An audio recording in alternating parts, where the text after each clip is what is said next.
Cancer Healer Center, a new beginning. మహిళతో nude calls చేయించి వాటిని రికార్డ్ చేసి బ్లాక్మెయిల్ చేస్తూ డబ్బులు వసూలు చేస్తున్న గ్యాంగ్ను కటకటాల్లోకి పంపారు లేపాక్షి పోలీసులు. శ్రీ సత్యసాయి జిల్లా లేపాక్షి మండలం కొండూరుకు చెందిన ధనుంజయ్ అనే యువకుడు ఈ కేసులో ప్రధాన నిందితుడు అని తేల్చారు. ధనుంజయ్ ట్రాప్లో చిక్కుకుని సుబ్రహ్మణ్యం అనే వ్యక్తి 1,50,000 నిందితులకు ఇచ్చాడు. సుబ్రహ్మణ్యం ఫిర్యాదుతో రంగంలోకి దిగిన లేపాక్షి పోలీసులు ధనుంజయ్ గ్యాంగ్ చాలా మందిని మోసం చేసిందని గుర్తించారు. ఓ రెవెన్యూ సెక్రటరీ నుంచి దాదాపు 3 లక్షల రూపాయలు వసూలు చేసినట్టు తేల్చారు. నిందితుల నుంచి 4 సెల్ ఫోన్లు, 45,000 నగదు స్వాధీనం చేసుకున్నారు. మహిళ సహా 5గురిని అరెస్ట్ చేసి రిమాండ్కు పంపారు.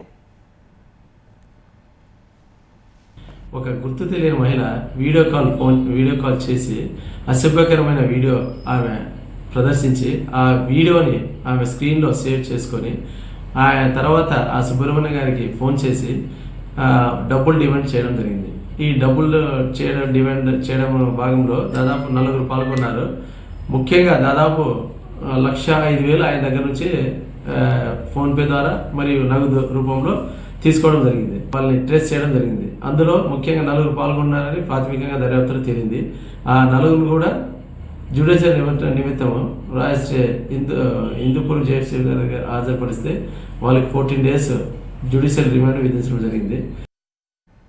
Cancer Healer Center, a new beginning.